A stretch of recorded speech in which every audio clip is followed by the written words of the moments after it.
یعنی کسی کو کہیں نا یہ مرغا بیمار تھا تو ذبح نہیں ہوا تو مر گیا ہے، تو وہ کھائے گا تو اسے الٹی آئے گی، کہے گا یہ حرام ہے۔ صحیح کہہ رہا ہوں؟ میری بات ٹھیک ہے؟ وہ مرغا جو 500 کا ہے وہ حرام موت مرا، ذبح نہیں ہوا، تو وہ کسی کو کھلائیں تو الٹی آتی ہے۔ بھئی اس پہ الٹی آتی ہے تو 50,000 حرام کا ہو تو اس پہ الٹی کیوں نہیں آتی؟ او میرے دوستو، آج تو لوگ نسبت جوڑتے ہیں، یا میاں صاحب موجود ہیں، لوگ کسی بڑے بزرگ سے نسبت جوڑنے کے لیے نا خدمت میں جا کے بیٹھتے ہیں، کہتے شیخ ایک حدیث پڑھا کے اجازت دے دیں تاکہ ہمارا آپ سے تعلق بن جائے، نسبت کا، شاگردی کا۔ لوگ دعوے کرتے ہیں، کہتے ہیں میں نے فلاں بزرگ کی زیارت کی، فلاں بزرگ کی میں نے زیارت کی۔ آپ کو بہت سارے لوگ ملیں گے جو کہیں گے جناب میں 90 سال کا ہوں، میں نے فلاں شیخ کو دیکھا۔ آپ ان لوگوں پر رشک کرتے ہیں تو کبھی اس کی آنکھوں پر بھی رشک کرو جس نے آنکھیں بھر کے مدینے والے محبوب کو دیکھا، حضور کے پیچھے نماز پڑھی، نبی پاک کے ساتھ بیٹھ کر کھانا کھایا۔ اور وہ جو چند گھنٹوں کے صحابی ہیں نا، چند گھنٹوں کے یعنی کلمہ پڑھا، نماز کا موقع بھی نہیں ملا، حج کا موقع بھی نہیں ملا، زکوٰۃ کا موقع بھی نہیں ملا، کلمہ پڑھا، جہاد ہوا، شہید ہو گئے، اور شان یہ ملی کہ عمل تھوڑا کیا ہے اجر زیادہ پا گئے۔ کوئی 40 سال 50 سال عبادت کرنے والا بھی ان کے مقام کو پہنچ سکتا۔ ہاں، ہم سے ایک غلطی ہوئی ہے، اس کا اعتراف بڑا ضروری ہے، اپنی کوتاہیوں کو ماننا چاہیے۔ ہم سے جو کمزوریاں ہوئی ہیں اس کا ہمیں اعتراف ہے۔ ہم نے لوگوں کو نہیں بتایا کہ حضرت خالد بن ولید کی شان کیا ہے، ان پر مستقل جمعوں کے خطبے نہیں رکھے گئے، الگ سے کانفرنسیں نہیں کی گئی، ہم نہیں بتا سکے لوگوں کو کہ حضرت زبیر بن عوام کی شان کے آدمی تھے، ہم نے نہیں لوگوں کے سامنے ذکر کیا کہ حضرت طلحہ بن عبید اللہ کی عظمت کیا ہے، کس پائے کا قرآن کا عالم ہے جناب سیدنا عبداللہ ابن مسعود، ہم نے نہیں بتایا آپ کو کہ کیا شان ہے جناب عمار ابن یاسر کی، ہم نہیں تذکرہ چھیڑ سکے لوگوں کے سامنے کہ حضرت سالم مولا کون ہے، لوگوں کو تو ڈھب سے نام نہیں آتے صحابہ کے۔ حضرت جابر ابن عبداللہ رضی اللہ تعالیٰ عنہ جن کا جگہ جگہ تذکرہ ہے، ہم نے مستقل ان پر جمعے نہیں پڑھائے، ہمیں اپنی کمزوریوں کا اعتراف ہے۔ جناب ابو عبیدہ بن جراح امین امت، نہیں اس طرف تذکرے ہو سکے، یہ کمزوری ہے۔ لیکن میرے بھائیوں، جن لوگوں کو زندگی میں ڈپریشن رہتا ہو نا، انزائٹی رہتی ہو، بڑی جلدی کسی بھی بات پہ ہاتھ پیر پھولتے ہوں، انہیں چاہیے کہ جناب خالد بن ولید کو پڑھے، انہیں چاہیے کہ حضرت سعد بن ابی وقاص کو پڑھے۔ جو سمجھتے ہو نا بڑا میری طبیعت پہ خوف طاری ہوتا ہے اور میرے بچے ڈرتے ہیں، سہم جاتے ہیں، انہیں چاہیے کہ اپنے بچوں کو مولا علی شیر خدا کی بات سنائیں۔ سناؤ اپنے بچوں کو قصے خیبر و خندق کے، کہانی سن کے حیدر کی دلوں سے ڈر نکلتے ہیں، کہانی سن کے حیدر کی دلوں سے رج کے مال کماؤ، جائز طریقے سے، کوئی منع نہیں۔ اپنے بچوں سے کہو بہترین بزنس مین بنے، اور سارے پہلو دیکھیں کہ کس طرح تجارت مضبوط ہو سکتی ہے۔ اور تجارت آپ اکیلے نہیں کرتے، آپ کی فیکٹری میں 1500 لوگ کام کرتے ہیں، سب کا چولہا جلتا ہے آپ کے وسیلے سے۔ تجارتیں بند نہیں کریں، خوب تجارت کو فروغ دیں، لیکن ساتھ ساتھ نا حضرت عبد الرحمن ابن عوف کو بھی پڑھیں، ساتھ سیدنا عثمان غنی کی زندگی کا مطالعہ بھی کریں۔ ذرا دیکھو یہ تاجر ہی تو تھے، یہ کیسا شان والے تاجر ہیں جناب عثمان غنی، کہ یہ آتے ہیں تو محبوب ذرا اپنے لباس مبارک کو اور درست کرتے ہیں۔ سیدہ عائشہ صدیقہ عرض کرتی ہیں حضور آئے تو جناب ابو بکر بھی ہیں، جناب عمر بھی ہیں، لیکن عثمان تو اچھا مزاج کے نرم ہیں، طبیعت کے ٹھنڈے، اور آپ نے اس قدر اہتمام فرمایا تو کریم فرمانے لگے جس سے فرشتے حیا کرتے ہیں میں اس کی حیا نہ کروں، اور خدا کے بندو جس کی فرشتے حیا کریں، جس کی حضور حیا کرے، پھر وہ کتنا بے حیا ہے جو حضرت عثمان کی حیا نہ کرے۔ تو سمجھو آپ، حضرت عبد الرحمن ابن عوف کے پیچھے نبی کریم نے نماز پڑھی ہے، ایسا تاجر، اتنا بڑا آدمی کہ محبوب جن کے پیچھے نماز پڑھے، کتنا کو پاکیزہ ہوگا ان کا سرمایہ۔ تو میرے دوستو، ہر صحابی کے بارے میں آپ دیکھیے نا، جن کو شوق ہے زندگی میں ریسرچ کا، تحقیق کا، تو آئیں جناب ابو ہریرہ رضی اللہ تعالیٰ عنہ کو پڑھیں، حضرت معاذ ابن جبل کو پڑھیں جناب عبداللہ ابن عمر کو، جو حج کے سب سے زیادہ مسائل جانتے ہیں، لوگ ان کی طرف رجوع کرتے ہیں۔ آئیں ان لوگوں کو دیکھیں، آپ کو ہر آدمی چمکتا ہوا ستارہ ملے گا۔ میں آپ کی خدمت میں عرض کروں، میں نے پہلے کہا ہے ہمیں اپنی غلطی کا اعتراف ہے، لیکن میں آپ سے عرض کروں گا کہ ابھی بھی غیر تحقیق کر لیتے ہیں، وہ مطالعہ کرتے ہیں صحابہ کی زندگیوں کا۔ چند ایک کتابیں میری نظر سے گزری جو مشرکین کی اور دیگر کفار کی لکھی ہوئی ہیں، لیکن وہ جگہ جگہ مثالیں لیتے ہیں خلفائے راشدین سے، وہ چیزوں کو سمجھتے ہیں۔ وہ کہتے ہیں دیکھو کس نے بہترین حکمرانی کی، دیکھو حضرت ابوبکر صدیق رضی اللہ تعالیٰ عنہ۔ پتہ ہوتا کیا ہے، کچھ لوگ ایسے ہوتے ہیں جو اپنے من کو ہمیشہ تازہ رکھتے ہیں، دیکھیں نا، بعض لوگ زندگی میں ملتے ہیں جو آپ کو تلخ کر دیتے ہیں، آپ کے رویے میں سختی، کچھ ایسا کر جاتے ہیں کہ آپ ناراض ہوتے ہیں، آپ کو غصہ آتا ہے، آپ کی طبیعت پر کچھ غبار چڑھتا ہے، لیکن پھر اپنی روحانیت کے لیے نہ بندہ، اسے چاہیے کہ وہ پرواہ نہ کرے اور واپس آئے، درود پاک پڑھے، تلاوت کرے، سجدہ کرے، کہ ایسے لوگوں کے پاس بیٹھے جن سے مل کے کلیجہ ٹھنڈا ہو، اس طرف جائے ہی نہ، ورنہ دکھ بڑھتے رہتے ہیں۔ سوچے ہی نہ کہ وہ کیا کر رہے ہیں۔ میرے بھائی یاد رکھیے گا اور اس کو سمجھیے گا، حضرت صدیق اکبر رضی اللہ تعالیٰ عنہ کی زندگی کو آپ پڑھیں گے تو آپ کا مزاج تر و تازہ ہو جائے گا۔ یعنی جو لوگ کسی چیز کی پرواہ نہیں نہ کرتے، مست رہتے ہیں، جان ہے عشق مصطفیٰ، روز فضو کرے خدا، اور جس کو ہو درد کا مزہ، جس کو ہو درد کا، یعنی درد کا بھی مزہ ہوتا ہے، جس کو ہو درد کا مزہ، وہ نازے دعا اٹھائے کیوں، اور پھر کے گلی گلی تباہ، ٹھوکرے سب کی کھائے کیوں، دل کو جو عقل دے خدا تو تیری گلی سے جائے کیوں۔ یعنی آپ دیکھیں کہ ایمرجنسی نافذ ہے ہجرت کی رات، لیکن جو بندے تازہ ہیں وہ تازہ ہیں، حالات بڑے خراب ہیں، کافی پیچھے لگے ہوئے۔ حضرت صدیق اکبر کی طبیعت کی تازگی دیکھیے، اپنے بیٹے سے کہنے لگے کہ آپ نے سارا دن خیال کرنا ہے کفار کیا سازشیں کرتے ہیں، رات کو خبر دینی۔ ایمرجنسی میں تازہ چیزیں نہیں ملا کرتی، لیکن غلام سے کہا بکریاں سارا دن سائیڈوں پہ چرانا، رات کو غار ثور کے پاس لے آنا، میرے نبی کو تازہ دودھ ملنا چاہیے۔ اپنی شہزادی جناب اسماء بنت ابی بکر سے کہا تازہ کھانا پکا کے غار ثور میں پہنچانا۔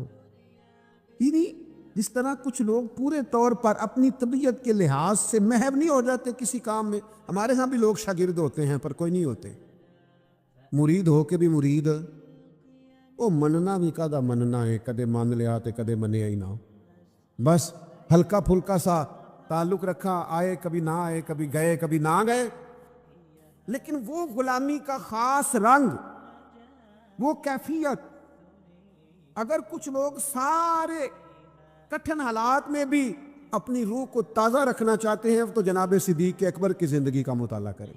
اچھا مزے کی بات، خلافت بھی کرتے ہیں، لاکھوں مربع میل حکومت بھی چلانی ہے، اور سخت ترین فتنے ہیں، منکرین زکوٰۃ، منکرین ختم نبوت، ان کے خلاف جہاد بھی جاری ہے جناب صدیق اکبر کا، خارجی داخلی تمام رستوں پر پہرے دار بنے ہوئے ہیں۔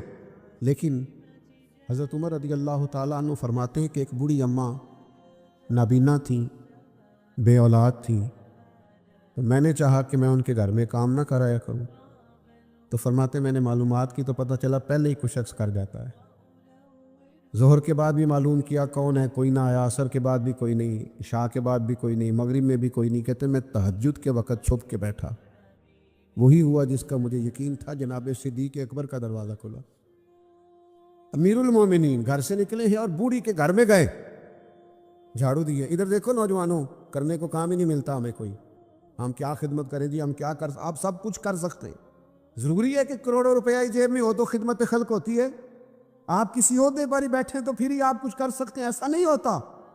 حضرت صدیق اکبر نے دیکھو دستور حیات اور دستور عمل دیا، بوڑھی کے گھر میں جھاڑو دے رہے ہیں، برتن دھو رہے ہیں، پانی بھر کے لا رہے ہیں، ساری ڈیوٹی کر رہے ہیں۔ جناب سیدنا عمر فرماتے ہیں جب اپنے گھر سے نکلے صدیق اکبر تو جوتے اتار کے نا بغل میں دبا لیے، سارا کام کاج کر کے باہر آئے تو میں سامنے کھڑا ہو گیا، گویا میں نے عرض کی پتہ نہیں آپ کس کستوری اور صندل کے بنے ہوئے ہیں، ساری باتیں ٹھیک ہیں پر یہ جوتے کیوں اتارے؟ تو فرمانے لگے یار جوتوں سے آواز پیدا ہوتی ہے، بوڑھی کی ڈیوٹی کرنی ہے، کو سارے محلے کو تو نہیں نہ بتانا ڈیوٹی کرنی، یعنی سارا دن ہی کام کرتے ہیں پر اپنی طبیعت کو تازہ رکھنا ہے، مگن رہنا ہے۔ ہم لوگ نا صحابہ سے سیکھتے نہیں، ورنہ ایک ایک سے سیکھتے جاؤ تو دیوانے ہوتے جاؤ، طبیعت حشاش بشاش ہوتی جائے، مزاج میں ٹھہراؤ آتا جائے۔ یہ بڑے ہی حسین لوگ تھے، میں کہتا ہوں جو کسی ایک کو بھی پڑھے گا دیوانہ ہو جائے گا، ان کے پیچھے چلے گا تو دیوانہ وار غلامی کرنے کو جی چاہے گا۔ بڑے میٹھے، بڑے رسیلے، بڑے سجیلے، بڑے عظیم لوگ، زندگیاں بڑی معنی خیز گزاری، بڑی۔ دیکھیے دو چار لوگوں نے حضور کی خدمت میں عرض کیا تھا ہم اپنا سارا مال ہی اللہ کے راستے میں دینا چاہتے ہیں۔ اسلام بڑا اعتدال پسند مذہب ہے۔ حضرت ابی بن کعب نے بھی کہا، حضرت ابو لبابہ نے بھی کہا، ایک موقع پہ حضرت سعد بن نبی وقاص نے بھی کہا، حضرت ثابت بن قیس نے بھی کہا حضور سارا مال دینا اللہ کے راستے۔ تو نبی کریم نے فرمایا نہیں بھائی چوتھا حصہ دو، ہم نہیں چاہتے تمہارے بچے بعد میں دوسروں کے آگے ہاتھ پھیلائیں، چوتھا حصہ دو اگر بڑا ضروری ہے تو، ورنہ اسلام نے سال کے بعد اضافی مال میں سے 2.5% زکوٰۃ ضروری قرار دی۔ کچھ لوگوں نے کہا سارا دینا ہے، حضور نے قبول نہیں فرمایا، لیکن قربان جائیں حضرت صدیق اکبر سارا ہی لے آئے، اور اس طرح کا لے آئے کہ بدن کے کپڑے بھی اتار کے پیش کر دیے۔ لیکن کمال ہے نا، محبوب نے قبول بھی فرمایا، اور یہ نہیں پوچھا کیا لے کے آئے ہو، یہ پوچھا گھر کیا چھوڑ کے آئے ہو۔ انداز تکلم ہی بدل گیا، گھر کیا چھوڑ کے آئے ہو؟ تو حضرت ابوبکر صدیق کی سنت کے پہلے صوفی بھی ہیں نا، جواب دیکھو کیسا صوفیانہ ہے۔ یہ نہیں کہ حضور سارے لے آیا ہوں، گھر کیا چھوڑ آئے ہو؟ یا رسول اللہ گھر میں اللہ چھوڑ آیا ہوں، اللہ کا رسول چھوڑ کے آیا ہوں، بھرا ہوا گھر ہے، ہم کو لاوارث لوگ ہیں، بھرا ہوا گھر ہے، کمال ہے، ہر چیز گھر پہ موجود ہے، اللہ رسول کو چھوڑ کے آیا ہوں۔ میرے بھائی ان لوگوں کے طرز حیات کے قریب جاؤ گے تو جینا آئے گا، اور صرف جینا ہی نہیں آئے گا، ان لوگوں کی زندگیوں کو پڑھو گے تو مرنے کا بھی مزہ آئے گا۔ یعنی کیسے عجیب لوگ ہیں، کیسے انفرادی لوگ ہیں کہ شہادت کی دعائیں مانگتے ہیں، اور اس طرح مانگتے ہیں کہ بخاری میں موجود ہے احد کا دن تھا، حضرت جابر بن عبداللہ فرماتے ہیں صحابی کھجور کھا رہے ہیں، کھجور، اور حضور کی بارگاہ میں عرض کرتے ہیں یا رسول اللہ اگر اس جنگ میں میں شہید ہو گیا تو کہاں جاؤں گا؟ تو محبوب نے فرمایا جنت میں۔ اتنی کھجور کھا لی تھی، کھا لی باقی چھوڑ دی، جنگ لڑنی شروع کی اور شہید ہو گئے۔ یعنی وہ شہادت کی قریب جانے میں اتنی دیر بھی نہیں کرتے جتنی کھجور کھانے میں دیر لگتی ہے۔ یہ ساری انفرادیت آپ کو یہاں ملے گی۔ نوجوانوں پوچھا جاتا ہے کیا چیز پسند ہے، کیا چیز، بہت سارے لوگ پوچھتے ہیں، لیکن یاد رکھو پسند کرو نبی پاک کے صحابہ کو، پسند کرو حضور کی اولاد پاک کے اسوہ نور کو، اور واپس لوٹ آؤ، اپنے دین کی طرف رجوع کرو۔ زندگی بے چین ہو جاتی ہے، آپ کو پتہ ہے بہت زیادہ پڑھے لکھے لوگ بھی ذہنی تناؤ کا شکار ہو جاتے ہیں، بہت زیادہ مالدار گھروں میں بھی ڈپریشن ہوتا ہے، انزائٹی ہوتی، آزمائش ہوتی۔ کیوں؟ کہ زندگی کا وہ جو خاص لطف ہے نا جو محبوب کا دیا ہوا وہ نہیں لوگ لیتے۔ چھوٹی چھوٹی سازشیں، چھوٹی چھوٹی مخالفتیں، چھوٹی چھوٹی قدورتیں یہ طبیعت پر بوجھ بن جاتی ہیں۔ صحابہ کرام کی زندگیاں، اہل بیت اطہار کی حیات پاک، قرآن نے نص بیان کر دی کہ رحماء بینہم، یہ آپس میں بڑے مہربان لوگ ہیں، ان کے دل صاف ہیں، ان کے کلیجے ایک دوسرے کے لیے ٹھنڈے۔ تو یہ چند ایک گزارشات حضور کی سیرت پاک کے تعلق سے اور اسوہ صحابہ اور اہل بیت کے تعلق سے آپ کی خدمت میں عرض کی۔ میرے عزیز دوستو آخر میں ایک گزارش آپ سے یہ کرنی، اور ایک اور بھی بات، پروگرام انشاءاللہ جاری ہے۔ دیکھیں ہم نظریات کے قائل ہیں، شخصیات کے نہیں۔ کوئی بندہ آتا ہے، کوئی جاتا بھی ہے، بعض اوقات سخت مجبوری ہوتی ہے، کسی کو جانا ہوتا ہے، تو میری اپیل آپ سے یہ ہوگی کہ ایک دوست بھی نہ اٹھے۔ محفل بہت لمبی نہیں ہے، تھوڑا سا آپ کو مزید بیٹھنا ہے۔ میاں صاحب مستند عالم ہیں، اور ان پڑھ پیروں کا بڑا رواج ہے ہمارے ہاں، وہ پڑھا لکھا پیر بھی دیکھا کریں تاکہ کچھ سمجھ میں آئے چیزیں۔ وہ مجھے تو تھوڑے دن پہلے ایک جگہ میں نے بول دیا تو مجھے بعد میں پتہ چلا کہ وہ اللہ خیر کرے وہ محفل کرانے والوں کی کلاس لگ گئی بعد میں نے وہاں کہہ دیا، میں نے کہا یہ جاہل پیر نا اپنے آستانے پہ مدرسہ نہیں بناتے، وہ اس لیے نہیں بناتے کہ ان کو پتہ ہوتا ہے کہ اگر یہ بچے پڑھ گئے تو ہمیں پیر کوئی نہیں ماننا انہوں نے، لہذا وہ سرے سے علماء کی مخالفت کریں گے، علم کی مخالفت کریں گے۔ جس طرح کبھی وڈیرے جو ہوتے تھے وہ اپنے دیہاتوں میں گاؤں میں اسکول نہیں بننے دیتے کیونکہ انسان ہے ماڑے آدھے بچے پڑھ گئے، ساڑیاں بجوں پٹھے کون پائے گا، زیادہ ان کو ان پڑھ رہنے۔ یہی حال آج اس میدان میں بھی ہو گیا ہے، اور کچھ لوگ ایسے ہیں جو پھر اس وجہ سے طریقت کی مخالفت کرتے ہیں۔ تو میں کہتا ہوں کالج میں یونیورسٹی میں اگر کوئی ٹیچر خراب ہو جائے تو ٹیچر بدلا جاتا ہے کہ ادارہ بند کر دیا جاتا ہے۔ تو ایک دو چار لوگوں کی گڑبڑ ہو جانے سے اس کا مطلب یہ تھوڑی ہے کہ آپ اس شعبے کو بند کر دیں گے جس شعبے کی امامت کرتے داتا علی اجمیری جیسے لوگ نظر آتے ہیں، غوث اعظم جیلانی جیسے لوگ نظر آتے ہیں۔ تو اس لیے یہ اب تو ہمیں غصہ بھی نہیں لگتا ان باتوں کا، اگر کوئی شخص ایسی بات کرتا ہے تو ہم کہتے ہیں بھائی آپ بڑے سیانے لوگ ہیں، آپ کو روز بھی سیاستدانوں کی غلطیاں نظر آئیں تو آپ یہ نہیں کہتے کہ سیاست بند ہو جانی چاہیے، بالکل ملک سے ختم کر دو، کبھی نہیں آپ کہتے۔ لیکن ایک ادارے سے یا کسی ایک دینی طبقے سے کوئی ایسی چیز خدا نہ خواستہ نظر آ جائے تو کہتے ہیں شعبہ ہی بند ہونا چاہیے، تو یہ انداز درست نہیں ہے۔ بہرحال نبی پاک صلی اللہ تعالیٰ علیہ وسلم داعی اللہ ہیں، اللہ کی طرف دعوت دینے والے۔ نبی پاک صلی اللہ تعالیٰ علیہ وسلم نے ہمیں بتایا ہے کہ تمہارا رب ہے، تمہارا خالق ہے، تمہارا مالک ہے، تمہارا رازق ہے۔ حضور نے عقائد کی پاکیزگی اپنی امت کو عطا فرمائی ہے۔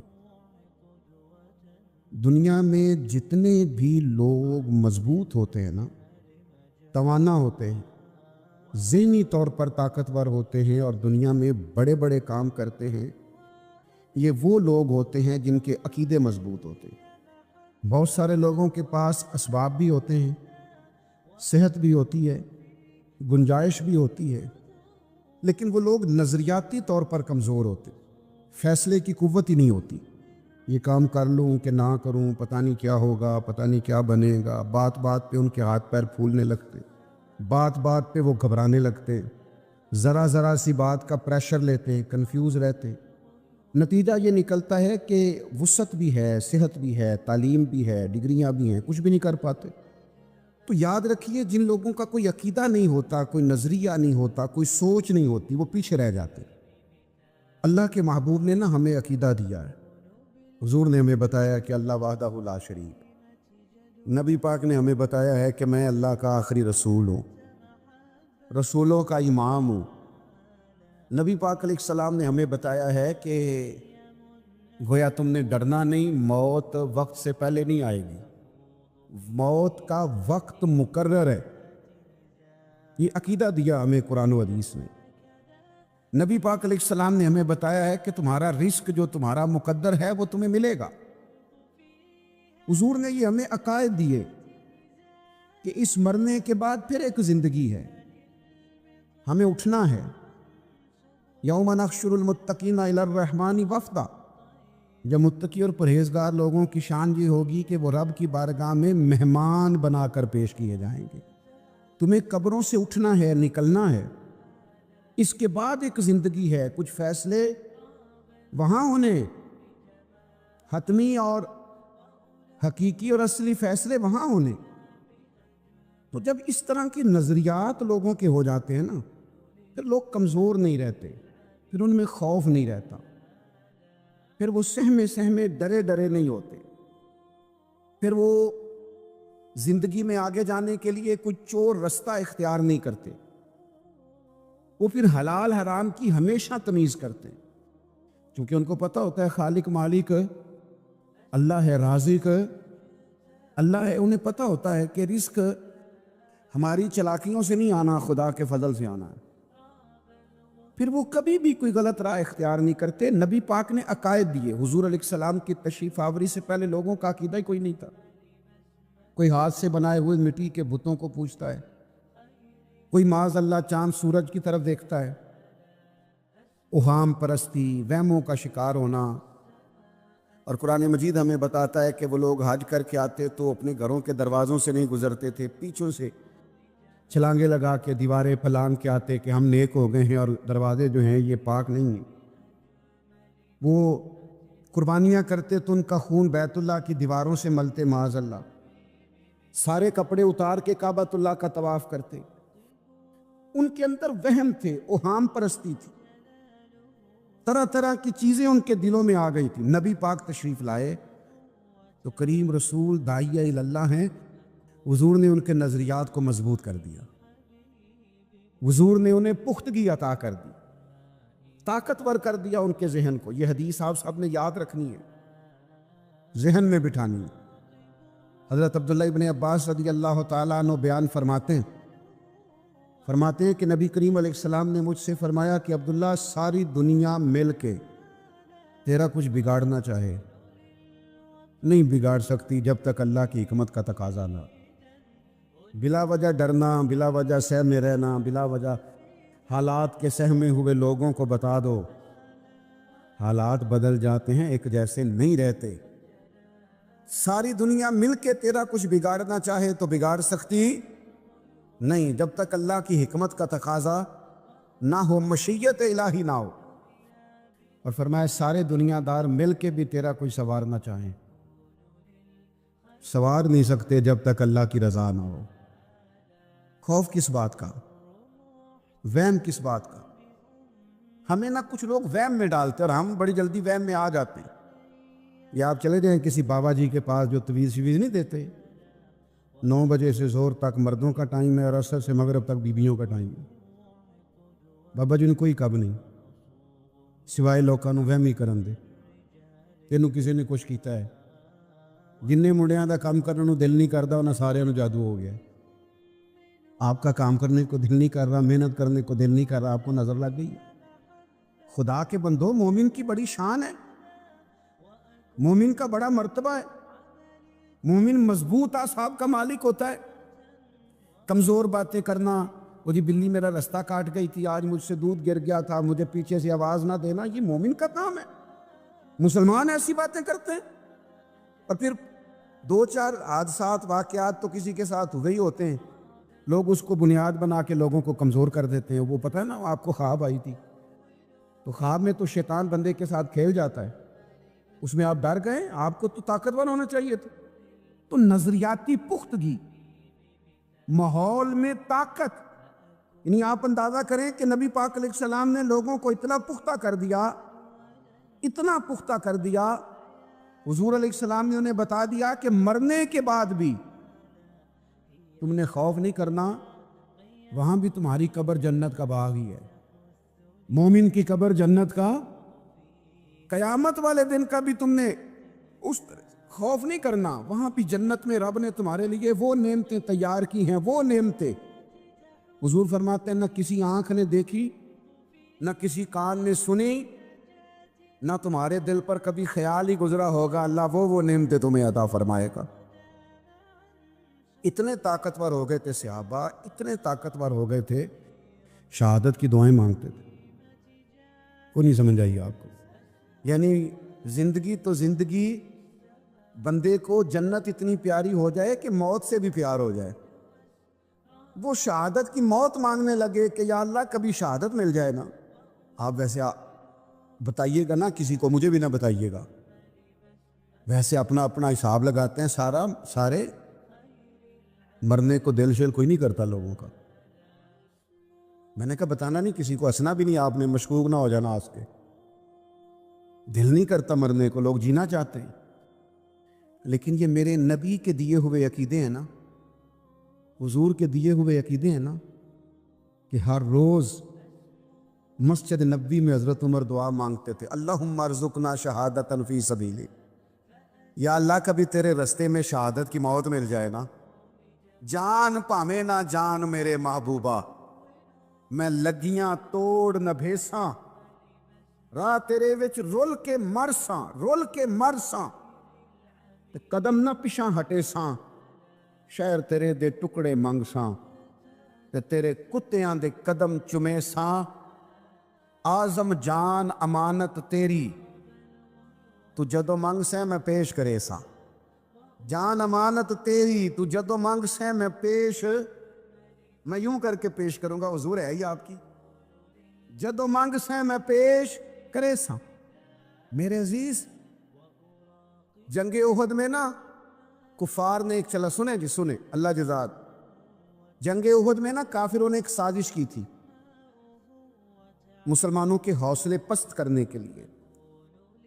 بعض لوگ ایسی خبریں پھیلاتے ہیں مایوسی کی، یہ ہمارے ملک میں بھی لوگ کام کرتے ہیں، ان کے پاس کبھی آپ بیٹھیں تو ایسا لگتا ہے کہ پرسوں تک ہی حالات ہیں، اس کے بعد ختم ہو جائے گا سارا کچھ۔ انہوں کو لو چنگی خبر لب دے کدی نہیں، جب بھی آپ کو ملے گی خوفناک خبریں ملے گی۔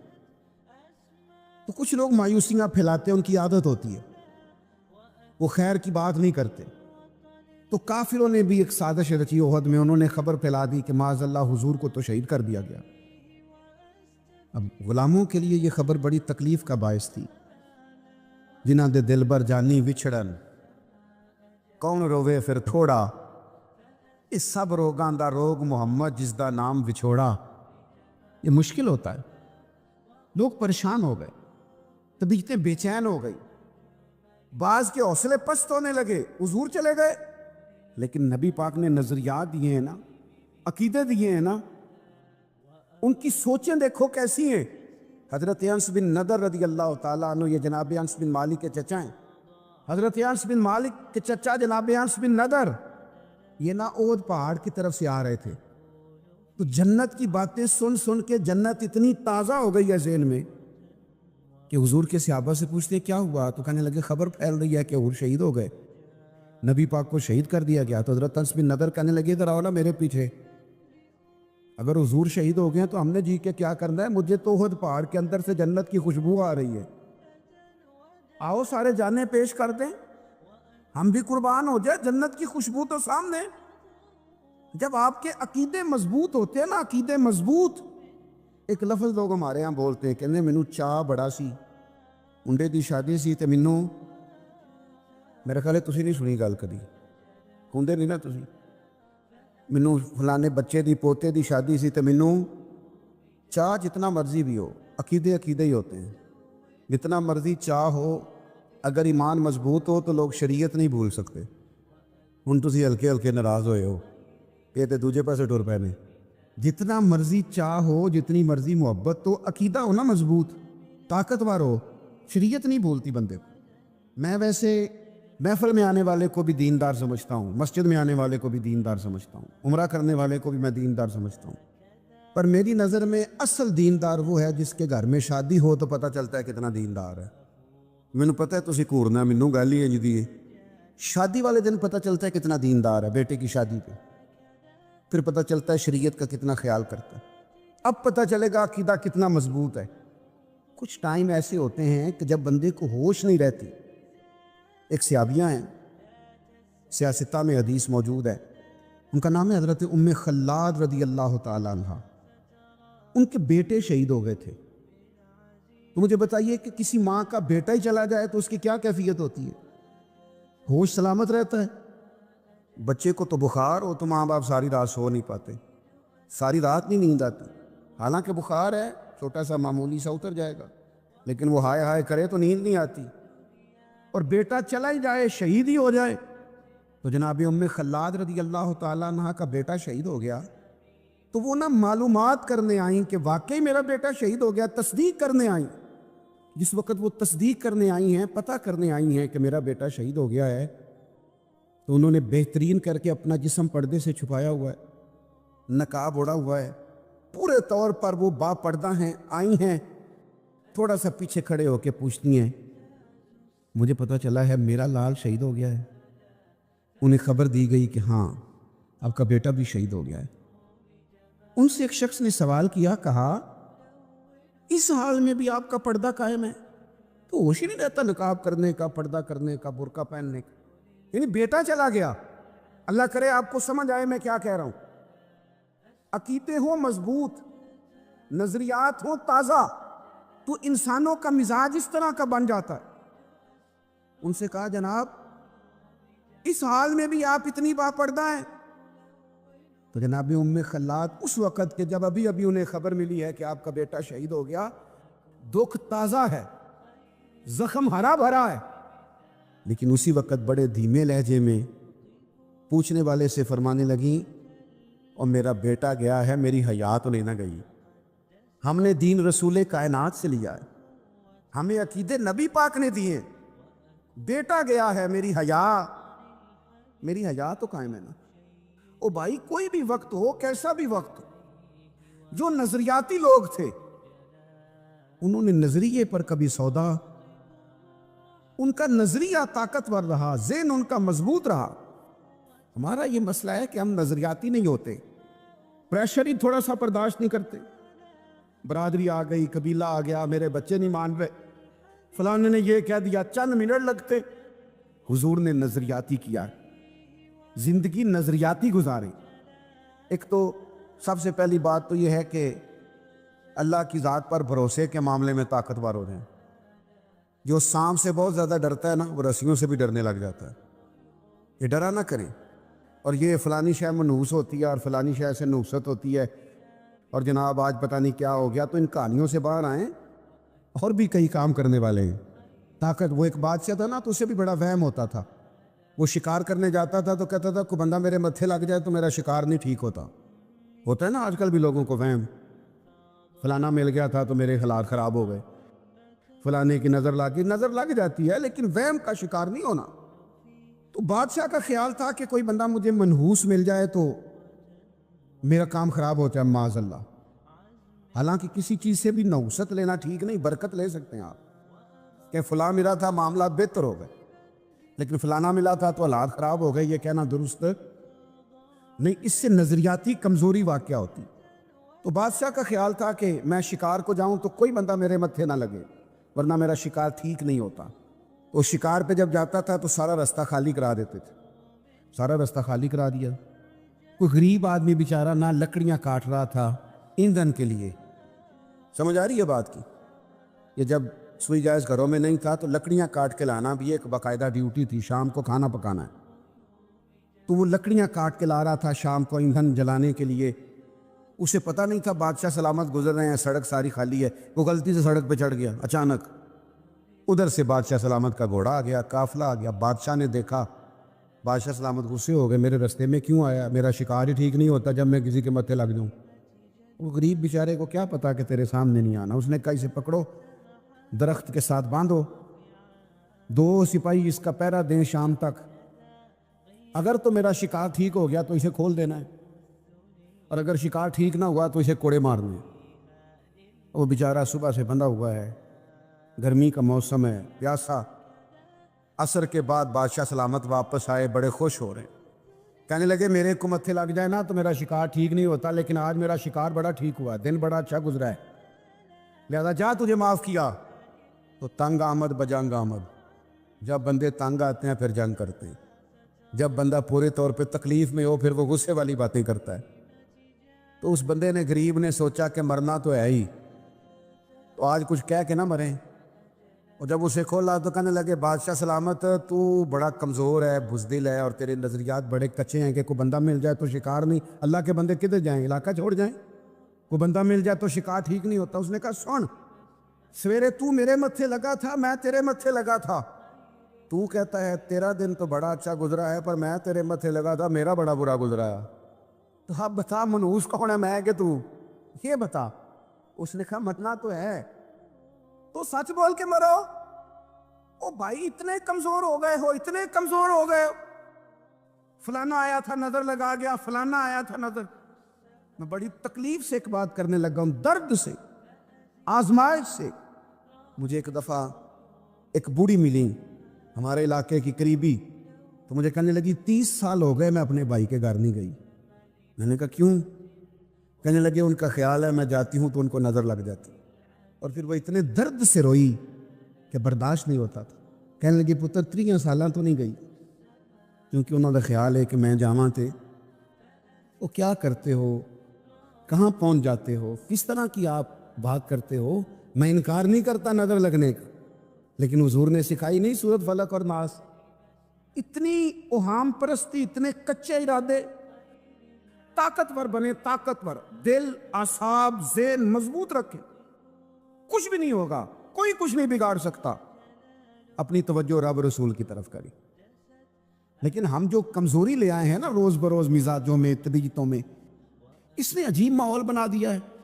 کچی پکی باتیں کرنا اور جناب وہم کی بات کرنا اور بڑی کمزور باتیں کرنا مومن کی شان نہیں. حضور بڑی تگڑی بات کرتے، بڑی مضبوط بات کرتے. اللہ کے رسول علیہ السلام کی حدیث بخاری میں موجود اور بھی تمام کتب احادیث میں آپ کو ملے گی. حضور نے ایک سفر سے واپس آ رہے تھے تو صحابہ کی جماعت بھی نبی پاک علیہ السلام کے ساتھ تھی. تو میرے کریم نے اس طرح کیا کہ اپنی تلوار مبارک اتار کے تو درخت کی ٹہنی سے لٹکا دی. صحابہ ساتھ تھے پر وہ ادباً تھوڑا سا پیچھے پیچھے ہٹ کے نا دور دور جا کے سو گئے. سفر سے واپسی تھی، کچھ تھکان تھی، سستانے کے لیے، آرام کرنے کے لیے ذرا لیٹ گئے. تلوار کریم نے لٹکا دی. ایک غیر مسلم آیا، آپ کی توجہ ہے میری بات پر؟ اس نے ٹہنی سے حضور کی تلوار اتاری. نبی پاک آرام فرمائے، سو رہے ہیں. لیکن میرے کریم فرماتے ہیں میری آنکھیں سوتی ہیں، دل میرا جاگتا رہتا ہو. دل جاگتا رہتا ہے. اس نے نا تلوار نبی کریم پر تان لی تو محبوب کریم علیہ السلام نے نا مقدس آنکھوں کو کھول دیا. لیکن کوئی بے چینی نہیں، پریشانی نہیں. ادھر دیکھو میری طرف، یعنی تلوار تان دی کسی پر. یہ موسم ہو جاتا ہے نا کبھی کبھی بہت زیادہ دھند کا، اسموک کا، تو کوئی بندوق والا رستہ بھی پوچھنے کے لیے راہ روکے نا تو بندہ گیا کام سے. وہ ویسے روک لے نا بندوق پکڑی، اس بیچارے نے چاہے راہ رستہ ہی پوچھنا ہو. چلے اس سے بھی زیادہ مثال دیتا ہوں آپ کو. بندہ رات کو سویا اپنے گھر، تو چھت پہ کچھ بجنے کی آواز آ رہی ہے، چاہے بلی ہو، پر گل نہ کرے جے کسی نال سرانے تھلوں موبائل نہیں جے نکلتا لوگوں کو، اتنا ڈر جاتے ہیں. چاہے بلی ہو چھت پہ، لیکن وہ کوئی چیز بج رہی ہے. خوف، یہ خوف مومن کی شان نہیں. میری بات کو سمجھے، کیونکہ جو رات قبر کے اندر ہے وہ باہر آ سکتی، تو ڈر ڈر کے پہلے مر جانے کا کیا مطلب ہے؟ فکری توانائی مومن کی شان ہے. اس نے تلوار تان دی نبی کریم علیہ السلام پر. حضور نے آنکھیں کھول دی، کہنے لگا آپ کو کون بچائے گا مجھ سے؟ تو قربان جائے. یہ نظریاتی پختگی جو نبی پاک نے اپنی امت کو دی. حضور فرمانے لگے مجھے میرا اللہ بچائے گا. یہ طاقت ہے، اللہ کے نام میں بڑی طاقت ہے. اللہ کے نام میں حضرت ابو الحسن خرقانی بیان کر رہے تھے تو ابو علی سینا سائنسدان بیٹھا تھا. تو فقیر بیان کرتے کرتے مریدوں سے کہنے لگے اللہ اللہ کیا کرو، دل نرم ہوتا ہے. تو وہ چونکہ بڑا دانش مند تھا، ابو علی سینا کہنے لگا مولوی جو مرضی کہہ دیتے ہیں. بھئی اللہ کی ذات میں تو تاثیر ہوئی، نام خدا میں معاذ اللہ کیا تاثیر ہوئی اس کے بقول. بات سمجھ رہے ہیں؟ ایک ہے اللہ کی ذات، اللہ تو دل نرم کرتا ہے. ایک ہے یہاں اللہ کا نام لکھ دیا جائے، یہ نام خدا ہے. آپ کہہ رہے ہیں نام خدا سے دل نرم ہوتا ہے. وہ کہنے لگا مولوی جو مرضی کہہ دیتے، ذات خدا سے تو نرم ہوتا ہے، لیکن معاذ اللہ ثم معاذ اللہ اس کا خیال تھا نام خدا سے. اس کا کیا مطلب؟ تو جب اس نے یہ کہا تو حضرت ابو الحسن خرقانی ساری باتیں چھوڑ کے اس کی طرف توجہ کی. کہنے لگے ابو علی سینا تو بھی گدھا ہی ہے.